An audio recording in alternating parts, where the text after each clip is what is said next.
Marriage போட்டோலாம் பாத்தீங்களா? அதெல்லாம் இல்லங்கிற அப்படி அதெல்லாம் கேட்டீங்களா?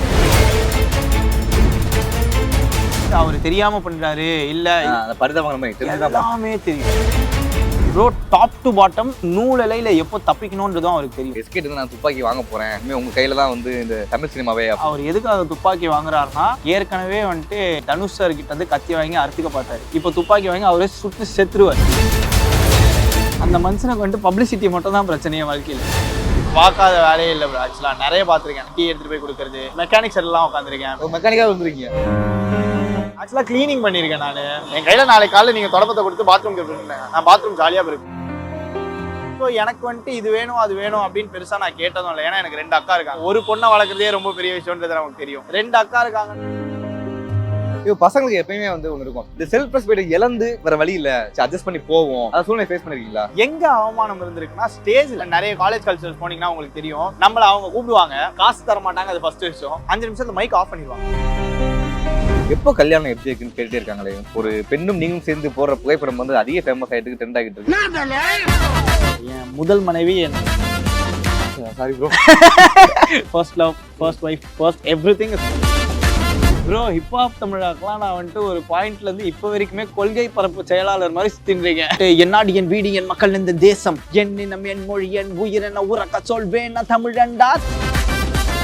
நினைக்கிறேன் அதுல சொல்லிருப்பாரு, இந்த பொண்ணு ட்ரெஸ் எல்லாம் வச்சு நானும் பேசிட்டா இருந்தேன் என்னெல்லாம் விஷயம் மாத்திருக்காரு.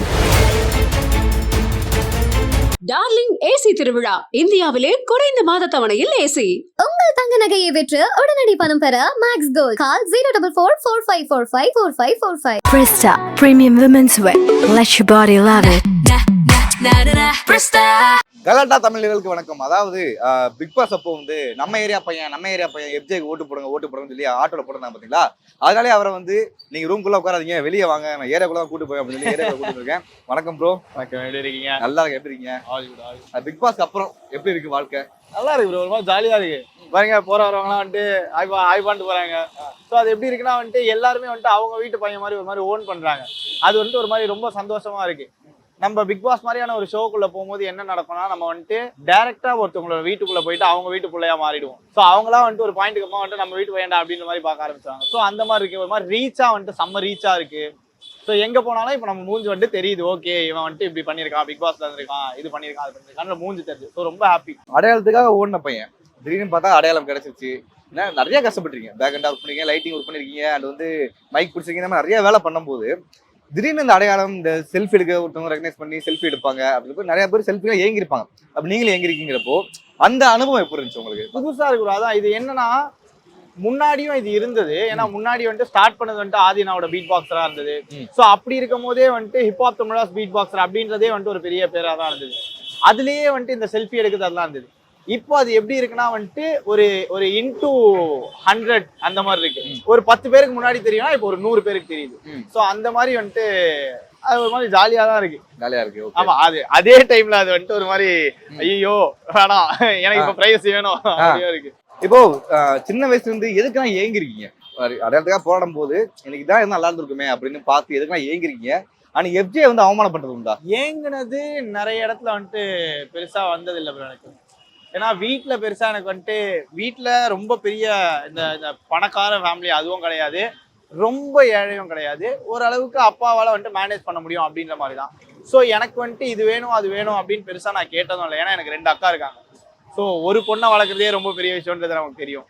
2 அக்கா இருக்காங்கன்னும் போது எனக்கு பெருசா வந்துட்டு சின்ன வயசுல மேபி நான் நிறைய கேட்டிருப்பேன். ஆனா ஒரு பாயிண்ட்டுக்கு அப்புறமா எனக்கு வந்துட்டு வேணாம், அக்காங்க 2 பேர் இருக்காங்க, அப்பா அவங்களுக்கு பண்ணோம் அப்படின்றதுனால பெருசா எதுவும் கேட்கறது இல்லை. ஸோ எனக்கும் பெருசா இது மேலே ஏக்கம் வந்தது இல்லை. நான் 16 வயசுல வீட்டில் காசு வாங்குறத விட்டேன். ஸோ 16 வயசுல வீட்டில் காசு வாங்குறத விட்டதுக்கு அப்புறமா நானே ஃபுல்லாவே சம்பாரிச்சு நானே அப்படியே எது வேணுமோ வாங்கி. என்னென்ன வேலைலாம் பார்த்துருக்கீங்க? பார்க்காத வேலையே இல்லை ப்ரோ. ஆக்சுவலாக நிறைய பார்த்துருக்கேன். நான் வந்து ஃபர்ஸ்ட் டெக்கார் கம்பெனி ஒன்று ஆரம்பித்தேன். தேன் மிட்டாய்னு சொல்லிட்டு ஒரு ஈவெண்ட் மேனேஜ்மெண்ட் கம்பெனி அது ஆரம்பித்தேன். ஃபோட்டோகிராஃபி கம்பெனி ஆரம்பித்தேன். ஸோ ஃபோட்டோகிராஃபி கம்பெனி பண்ணிட்டு இருந்தேன். அதிகமாக எடிட்டிங் பண்ணேன், வீடியோகிராஃபி பண்ணேன், ப்ரொடக்ஷன் பாயாக வேலை செஞ்சுருக்கேன், டீ எடுத்துகிட்டு போய் கொடுக்குறது. அது போக மெக்கானிக்ஸ் எல்லாம் உட்காந்துருக்கேன். மெக்கானிக்ஸ் எல்லாம் உட்காந்து என் ஃப்ரெண்டுங்க கூட உட்காந்து எப்படா அப்படின்னு சொல்லிட்டு மெக்கானிக்கா வந்துருக்கீங்க. மெக்கானிக்ஸ் எல்லாம் உட்காந்து கத்துட்டு அவனுக்கு இல்லாத டைம்ல அந்த வேலையெல்லாம் செய்யறது அந்த மாதிரிலாம் கத்து வச்சுக்கிட்டு இருந்திருக்கேன். கார்பெண்டர் வேலை செஞ்சிருக்கேன். அதுக்கப்புறமா என்ன ஆக்சுவலா கிளீனிங் பண்ணியிருக்கேன் நான். ஸோ அந்த மாதிரி போயிருக்கேன். நிறைய வேலை செஞ்சிருக்கோம் ப்ரோ, என்னன்னே தெரியாது. கிடைக்கிற எல்லாத்தையும் செய்வோம் வாங்க அப்படின்னு சொல்லிட்டு. ஏன்னா அந்த டைம்ல காசு இல்லை. 12th முடிச்சேன், 12th முடிச்சுட்டு காலேஜும் போல. ஸோ காலேஜ் போகாமல் நம்ம வந்துட்டு சர்வை பண்ணோம், ஆனால் சினிமாவில் தான் இருக்கணும் அப்படின்ற ஒரு ஆசை. அப்படி இருக்கிறதுனால சினிமாவை என் பேஷனாக எடுத்துட்டு எனக்கு சர்வைவல் கிட்டுக்கு ஒரு காசு தேவை. அந்த காசுக்கு எனக்கு இதுதான் செய்யணும் அதுதான் செய்யணும்னு இல்லை. என் கையில் நாளைக்கு காலையில் நீங்கள் தொடப்பத்தை கொடுத்து பாத்ரூம்க்கு போயிருந்தேன், நான் பாத்ரூம் ஜாலியாக போயிருப்பேன். எனக்கு அதில் வந்துட்டு எனக்கு தப்பாகவும் தெரியல, அது அது தப்பான வேலையும் கிடையாது, எனக்கு அது தப்பாகவும் தெரியல. ஸோ நான் அதை செய்ய மாட்டேன் அப்படின்னு நான் வந்துட்டு கூச்சமோ அது எதுவும் கிடையாது. ஸோ நான் அப்படியே எனக்கு ஒரு சர்வைவலுக்கு எனக்கு இது வேணும்னா இது வேணும். ஏன்னா நான் என் பேஷனை நோக்கி ஓடிட்டு இருக்கேன். எனக்கு என் பேஷனை நோக்கி ஓட ஒரு டைம் வேணும்னா எனக்கு காசு வேணும். ஸோ அந்த காசுக்காக நான் வந்துட்டு பண்ணலாம் அப்படின்னு சொல்லிட்டு எல்லா வேலையும் பண்ணியிருக்கேன். இப்போ பசங்களுக்கு எப்பயுமே வந்து ஒன்று இருக்கும், சில விஷயம் நோக்கி ஓடும் போதோ சில வேலைகள் செய்யும் போதோ இந்த செல்ஃப் ரெஸ்பெக்டை இழந்து வேற வழி இல்லை, அட்ஜஸ்ட் பண்ணி போவோம் அப்படிங்கிற ஒரு சூழ்நிலை வரும். அந்த சூழ்நிலை ஃபேஸ் பண்ணிருக்கீங்களா? பெருசா எனக்கு வந்துட்டு இந்த மாதிரி அவமானங்கள் வந்துட்டு இது பண்ணு அது பண்ணு அப்படின்ற டிமாண்டிங் எனக்கு வந்துட்டு என்னைக்குமே வந்ததில்லை. ஏன்னா டிமாண்ட் பண்ற இடத்துல வந்துட்டு நானும் என்னை வச்சுக்க மாட்டேன். எனக்கு ஒருத்தவங்க என்ன டிமாண்ட் பண்ணுவாங்க தெரிஞ்சாங்கன்னா நாங்கள் போக மாட்டேன். அதனாலதான் இன்னைக்கு வரைக்கும் வந்துட்டு நான் வந்து எங்கேயுமே போய் ஒர்க் பண்ணதில்லை, எதுவுமே பண்ணதில்லை. எதுவாக இருந்தாலும் எனக்கு வந்துட்டு I want to be an entrepreneur. ஏன்னா அங்கே போனால் கண்டிப்பாக நீங்கள் சொல்ற மாதிரி அவமானங்கள் வரும் அப்படின்னு தெரியும். அதனால அந்த பக்கம் போறதில்லை. எங்க அவமானம் இருந்திருக்குன்னா ஸ்டேஜ்ல, நிறைய ஸ்டேஜ்ல போகும்போது இப்போ நீங்க எடுத்துக்கோங்க, நிறைய காலேஜ் கல்ச்சர்ஸ் போனீங்கன்னா உங்களுக்கு தெரியும், நம்மள அவங்க கூப்பிடுவாங்க, காசு தர மாட்டாங்க, அது ஃபர்ஸ்ட் விஷயம். நம்மளே சும்மா தான் போயிட்டு ஓகே ஸ்டூடெண்ட்ஸ்லாம் பண்றாங்க போய் சப்போர்ட் பண்ணலாம் அப்படின்னு சொல்லிட்டு போயிருக்கோம். நமக்கு நம்மளோட திறமையை காட்டுறதுக்கு மட்டும் தான் அந்த ஸ்டேஜ் கிடைக்குது. அங்கேயும் வந்துட்டு ரெஸ்ட்ரிக்ஷன்ஸ் வைப்பாங்க. 5 நிமிஷம் தான் பெர்ஃபார்ம் பண்ணணும், 2 நிமிஷம் தான் பெர்ஃபார்ம், கெஸ்டா கூப்பிட்டு அதெல்லாம் பண்ணியிருக்காங்க. ஸோ அப்படி இருக்கும் போது என்ன பண்ணுவாங்கன்னா, இந்த டைம்ல தான்ப்பா பண்ணணும்னு சொல்லுவாங்க. ஆனா நம்ம செட் வந்துட்டு ஒரு நிமிஷம் எக்ஸ்ட்ரா இருக்கும். ஃபார் எக்ஸாம்பிள் 5 நிமிஷம் செட் நீங்க பெர்ஃபார்ம் பண்ணணும் அப்படின்னு சொல்லுவாங்க. நான் ஒரு 6 நிமிஷம் செட் வச்சிருப்பேன். 5 நிமிஷத்துல மைக் ஆஃப் பண்ணிடுவாங்க. ஸோ ஒரு ஆர்டிஸ்ட்டுக்கு வந்துட்டு மேலே பெர்ஃபார்ம் பண்ணிட்டு இருக்கும் போது மைக் ஆஃப் பண்ணா ரொம்ப பெரிய டிஸ்ரெஸ்பெக்ட். அந்த மாதிரி நான் வந்துட்டு ஒரு 4-5 ஸ்டேஜ்ல பார்த்துருக்கேன். ஸோ அந்த மாதிரி காலேஜ் கல்ச்சர்ஸ் ஒரு 2-3 வாட்டி நடந்திருக்கு. ஸ்கூல் படிக்கும் போது ஒரு வாட்டி வந்துட்டு அந்த மாதிரி நடந்திருக்கு. ஸோ அங்கெல்லாம் எனக்கு இப்போ வந்துட்டு பார்க்கும்போது நான் பார்த்தீங்களா நான் ஜெயிச்சிட்டேன். இப்போ நீங்கள் என்ன வந்துட்டு அந்த டைம்ல வந்துட்டு நான் ஸ்பெஷல் பெர்ஃபார்மர், ஸ்பெஷல் கெஸ்ட் அந்த மாதிரி போனது. இப்போ சீஃப் கெஸ்டாவே அதே காலேஜ் கூப்பிடுறாங்க. ஸோ அப்படி இருக்கும்போது பாத்தீங்களா நான் வந்துட்டேன். அப்போ உங்களுக்கு தெரியாது அந்த பையன் தான் இந்த பையன்றதும் அவங்களுக்கு தெரியாது. அவங்க மறந்துருப்பாங்க. ஏன்னா அவங்களுக்கு வந்துட்டு வருஷம் இந்த மாதிரி நிறைய பேரை பாக்குறாங்க, நிறைய கெஸ்ட் அவங்களுக்கு வருஷம் வராங்க. அதுல 10ஓட 11 நம்ம இருந்திருப்போம். ஸோ இப்போ நம்மள சீஃப் கெஸ்டா போகும்போது நான் 1 மணி நேரம் பேசினாலும் உட்காந்து கேட்கறாங்க. ஸோ அந்த மாதிரி அவமானங்கள் அப்ப இருந்திருக்கு. அது வேற மாதிரி ஒரு ஃபீல் இல்ல, சரியான ஃபீல். ஐயோ அதெல்லாம் எனக்குலாம் செம்ம ஹாப்பியா இருக்கும் பார்க்கும்போது. பட் அப்போ ஒரு கோவம் வந்துருக்கா விஜய்க்கு? நல்ல டேலண்ட் இருந்தும் நம்மள வந்து பர்ஃபார்ம் பண்ண நினைக்கிறோம், ஆனா பண்ண மாட்டேங்கிறாங்க. ஆனா அப்போ உள்ள கலாச்சாரம் எப்படின்னா இந்த டிக்டாக் இன்ஃபுளுசரு, ரீல்ஸ் இன்ஃபுளுசரு அவங்களுக்கு கூப்பிட்டு பெருசா செலிப்ரேட் பண்றது காண்டு வந்திருக்கு அவங்களுக்கு ஹெவியா ப்ரோ. இது நீங்க என்ன மட்டும் கேட்டீங்கன்னா எனக்கு மட்டும் கிடையாது ப்ரோ. எடுத்து பாத்தீங்கன்னா நான்லாம் வந்துட்டு உயிரை கொடுத்து மாங்குன்னு ஒரு பாட்டு எழுதி அதுக்கு நாங்க ஒரு மியூசிக் போட்டு அந்த மியூசிக் நல்லா இருக்கா இல்லையா தெரிஞ்சு அதுக்கு ஒரு 3 மாசம் ப்ராசஸ் பண்ணி அந்த பாட்டு நல்லா இருக்கா இல்லையான்னு தெரிஞ்சு நாங்க வந்துட்டு ரிலீஸ் பண்றோம். மியூசிக்கல் வீடியோலாம் பாத்தீங்கன்னா 1 மில்லியன் வந்தாலே இப்போ வைரல் தான். நம்ம ஒரு வீடியோ பண்ணிருப்போம் ப்ரோ, அது 1 மில்லியன் வாங்கி நம்ம ஒரு லேபிள்ல கொடுத்துருப்போம், அது வைரல் ஆயிருக்கும். ஒருத்தன் அதை எடுத்து டிக்டாக் பண்றேன்ற பேர்ல ரீல்ஸ் ஒண்ணு பண்ணி போட்டிருப்பான். அவனுக்கு பாத்தீங்கன்னா 12 மில்லியன் 13 மில்லியன் இருக்கும். யாருடா நீங்களா, கஷ்டப்பட்டு நாங்க ஒண்ணு பண்ணிருக்கோம், அதுக்கு பெருசா போகாது. பட் இது எந்த இடத்துல ஓகே ஆயுதுன்னா அவங்க பண்றதுனாலதான் இந்த பாட்டும் கொஞ்சம் வெளியே தெரியுது, இப்படி ஒரு பாட்டு இருக்குன்றதும் வெளியே தெரியுது. ஒரு பாயிண்ட் வரைக்கும் எனக்கு வந்துட்டு அது சமகாண்டா தான் இருந்தது.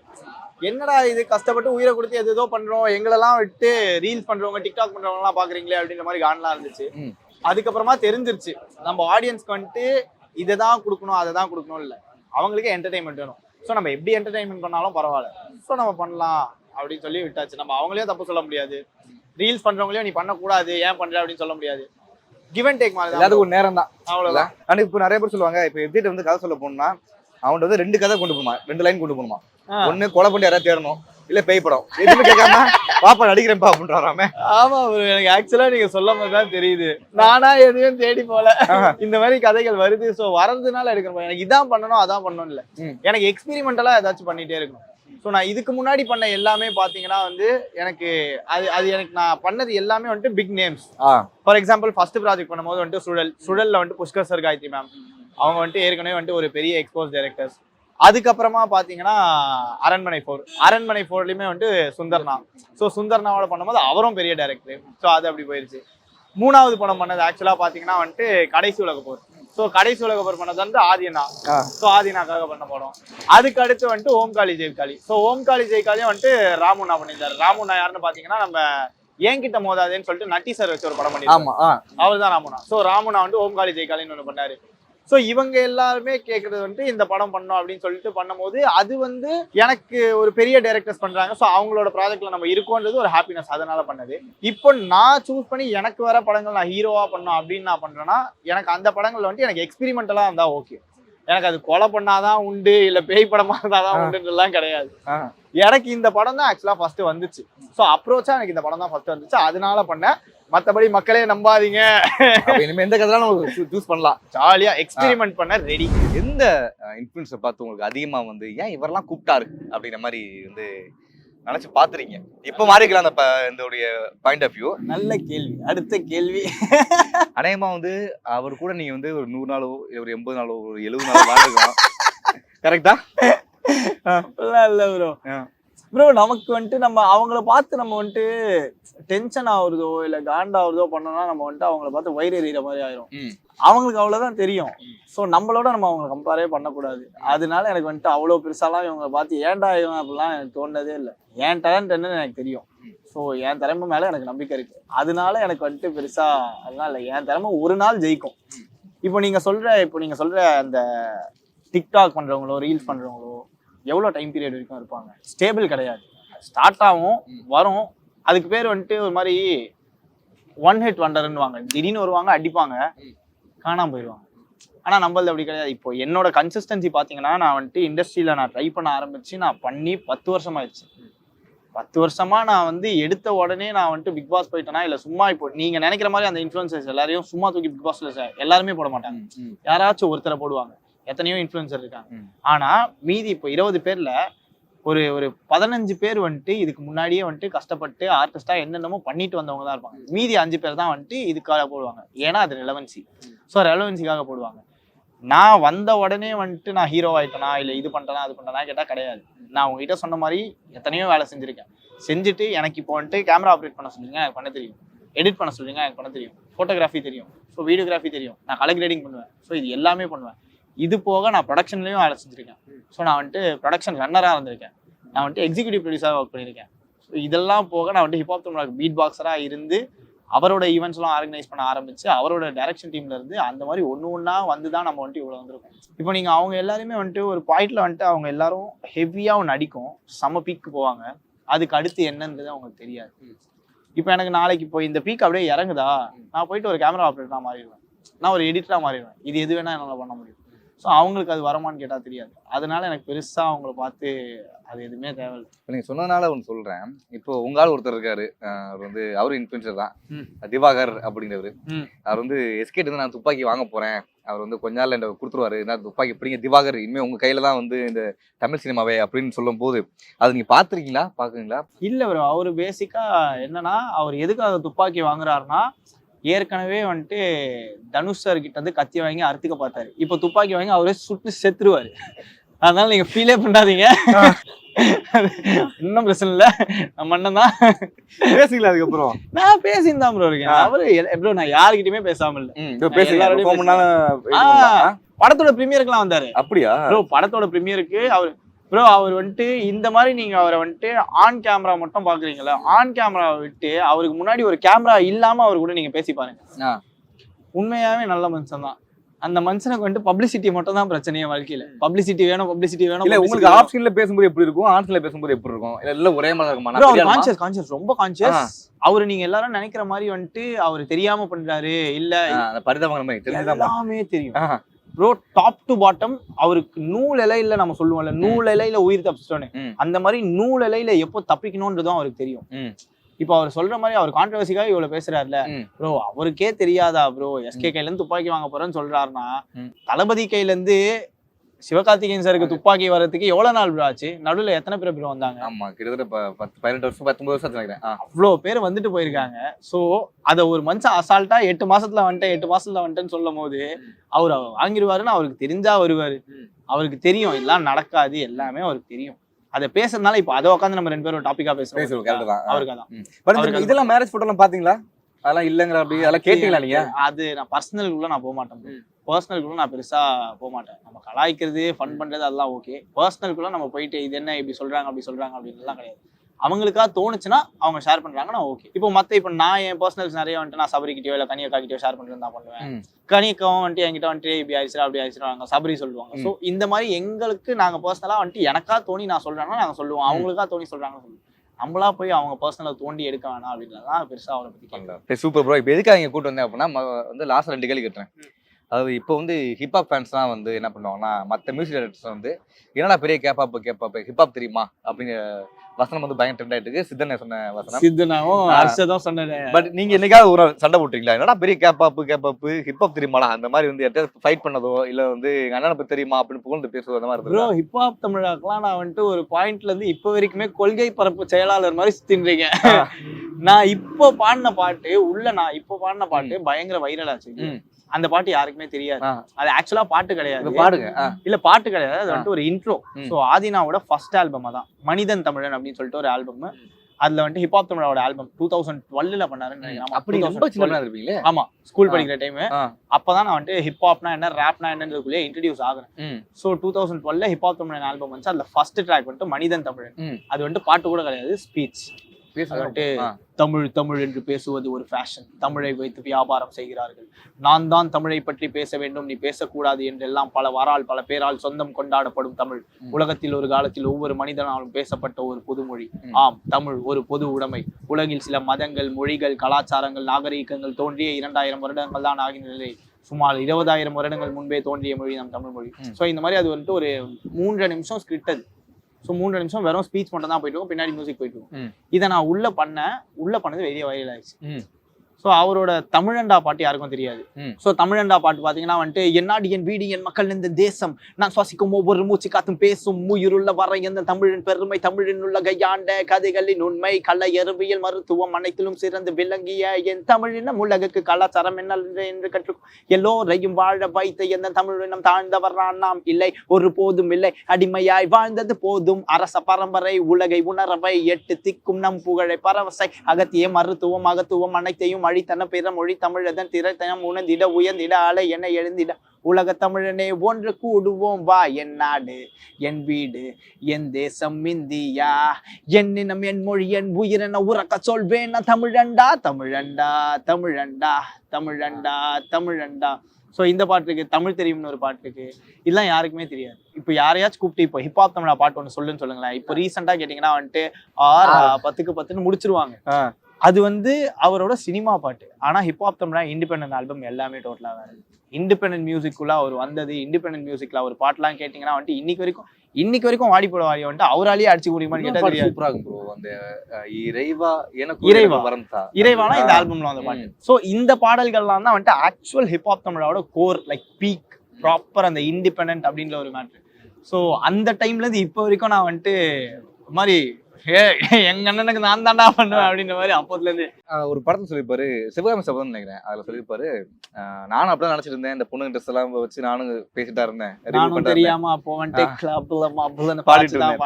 என்னெல்லாம் விஷயம் மாத்திருக்காரு. ஏன்னா அப்போ உள்ளது வந்து அந்த வேகத்திலயோ அந்த வயசு மெச்சூரிட்டிலயோ வந்து ஒண்ணு பண்ணிருப்பாங்க. அண்ட் இப்போ வந்து அவருடைய பெர்ஃபெக்ட் என்னெல்லாம் மாறி இருக்கு அது எனக்கு தெரியும். நீ கூட இருந்து டிராவல் பண்ணனால கேட்கிறேன். பெர்ஸ்பெக்டிவ்ல ப்ரோ அவருக்கு வந்துட்டு ஆடியன்ஸோட பல்ஸ் ஈஸியா தெரிஞ்சிருச்சு. ஆடியன்ஸ்க்கு எது வேணும் எது வேணான்றது. அந்த டைம்ல ஒரு இண்டிபெண்டன்ஸ் சீனுக்குள்ள உள்ள வரும்போது நம்ம ஒன்று போடுவோம், ஒர்க் ஆச்சுன்னா ஒர்க் ஆச்சு, இல்லைன்னா இல்லை போடுவோம், நம்ம பண்ணிடுவோம், நம்மளோட வேலையை நம்ம உழைப்ப போட்டாச்சு, இதுக்கப்புறமா மக்கள் பார்த்துப்பாங்க அப்படின்றது. அண்ட் ஆல்சோ நான் வந்த ஒரு பாதை இருக்குல்ல, நான் வந்துட்டு இப்படிதான் வந்தேன், நான் வரும்போது எனக்கு யாருமே இல்லை. ஸோ இப்போ என்னால் முடிஞ்ச அளவுக்கு நியூ ஃபேஸஸ் நிறைய இன்ட்ரடியூஸ் பண்ணோம் அப்படின்றதுக்குள்ளலாம் அவர் வந்துட்டு நிறைய இறங்கியிருக்காரு. அது வந்து இப்போ ஒரு இண்டிபெண்டன்ட் ஆர்டிஸ்டா உங்களுக்கு ஒரு குட்டி டாஸ்க் அது நீங்க பண்ணிருக்கீங்கன்னு பயங்கர கான்ஃபிடன்ட்ல இருக்கேன்.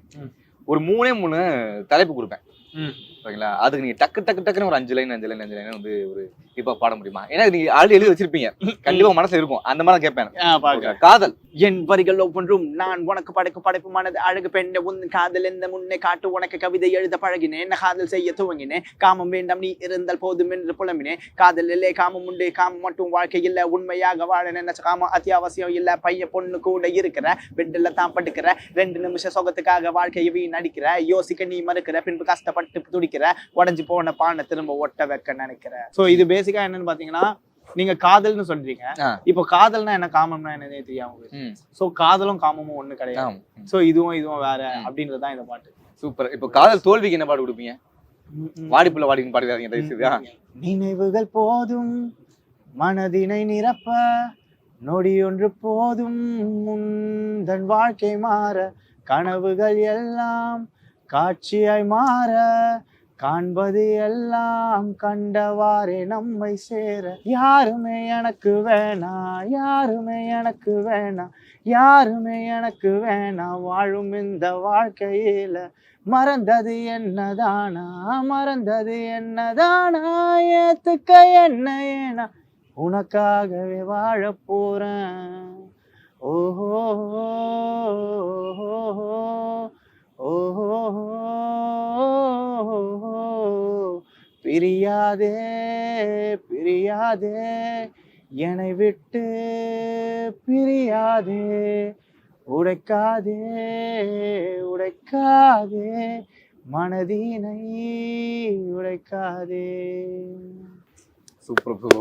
அண்ட் ஃபைனலா கலைஞன். கலைஞன் பெருசா எனக்கு தெரியல ப்ரோ. கலைஞன்னா வந்துட்டு என்னை பொறுத்த வரைக்கும் ஒவ்வொருத்தனும் கலைஞன் தான். ஸோ அவனோட இப்போ நான் என் வழியை சொல்றேன்னா அதுவே வந்துட்டு கலைஞன் தான். நான் இப்போ ஆக்சுவலா வந்துட்டு எனக்கு ரொம்ப பர்சனலா வந்துட்டு பிடிச்ச பாட்டு. இப்போ நான் வந்துட்டு ரீசெண்டா பிக் பாஸ் உள்ள இருக்கும்போது ஒரு பாட்டு எழுதியிருந்தேன். ஸோ உங்களுக்கே தெரியும் பிக் பாஸ் உள்ள வந்துட்டு பெண்ணு கிடையாது, பேப்பர் கிடையாது. ஸோ அப்படி இருக்கும்போது உள்ள எனக்கு பிடிச்சி நான் எழுதுனது பாத்தீங்கன்னா வந்துட்டு I'm a big boss, I'm a big boss, I'm a big boss, இனி போக போறேன் நான் ஃபர்ஸ்ட் கிளாஸ்.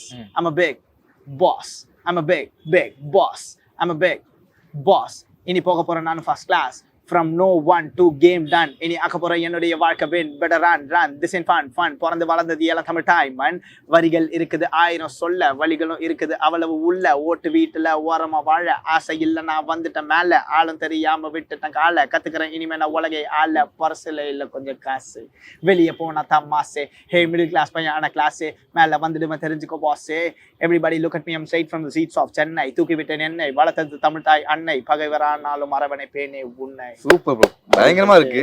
கண்டிப்பா வந்து உங்க சேனலுக்கு இன்னும் வந்து அதிக ரீச் வந்து உங்களுக்கு வரணும்னு வந்து கலா சார்பா வந்து வாழ்த்துக்கிறேன். ஆனா வந்து ஃபைனலா வந்து எப்போ கல்யாணம் எப்ஜேக்குன்னு கேட்டுட்டே இருக்காங்களே, வந்து ஒரு பெண்ணும் நீங்களும் சேர்ந்து போடுற புகைப்படம் வந்து அதிக ஃபேமஸ் ஆயிட்டு ட்ரெண்ட் ஆகிட்டு இருக்கு. உங்க கேர்ள் ஃப்ரெண்ட் ஆபீஸ்ல அனௌன்ஸ் பண்ணிட்டீங்க அப்படிங்கறதுனால ஏன் வாயால அதை சொன்னா இல்ல, அப்ப நாங்க வந்து சோசியல் மீடியால சொல்லிட்டு இருக்காங்க கேர்ள் ஃப்ரெண்ட் சொல்லுவாங்க ப்ரோ, 1000 சொல்லுவாங்க ப்ரோ. அப்ப யார் அந்த பெண், யாரா அந்த பொண்ணு அப்படின்னு கேட்டுட்டு இருக்காங்க நிறைய பேர். யாரா அந்த பொண்ணுனா நான் வந்துட்டு அசல் கலாரமா நானும் வந்துட்டு யாரா அந்த பொண்ணு அப்புறம் காட்டுறேன்டா அந்த பொண்ணுன்னு சொல்லிட்டு நானும் பாட்டு பாடுறேன் பண்ணுவீங்க.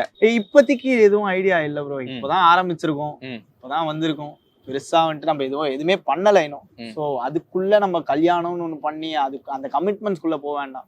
ஃபர்ஸ்ட் எனக்கு வந்துட்டு என் முதல் மனைவி என் கலை. சாரி ப்ரோ, கேப் போட்டீங்களா? எனக்கு எப்பவுமே வந்துட்டு first love, first wife, first everything is my art. So என் ஆர்ட்காக வந்துட்டு நான் வந்துட்டு எதையுமே விட்டு கொடுக்க மாட்டேன். அதனால நான் வந்துட்டு இப்போதைக்கு அந்த மாதிரி ஐடியா கிடையாது. Super bro, and thank you very much. உங்க நேரத்துக்கு மிக்க நன்றி. கண்டிப்பா வந்து நான் இப்பயும் சொல்ல மாட்டேன், இந்த ஏரியா பையன்ங்கிற டேக் வந்து உங்களுக்கு போகவே கூடாது, ஏன்னா பக்கத்து பையன் மாதிரி இருக்கீங்க. Thank you very much. Thank you sir. Darling AC திருவிழா, இந்தியாவிலே குறைந்த மாத தவணையில் ஏசி. உங்கள் தங்க நகையை விற்று உடனடி பணம் பெற maths gold. Call 04445454545. Presta Premium Women's Wear. Let your body love it.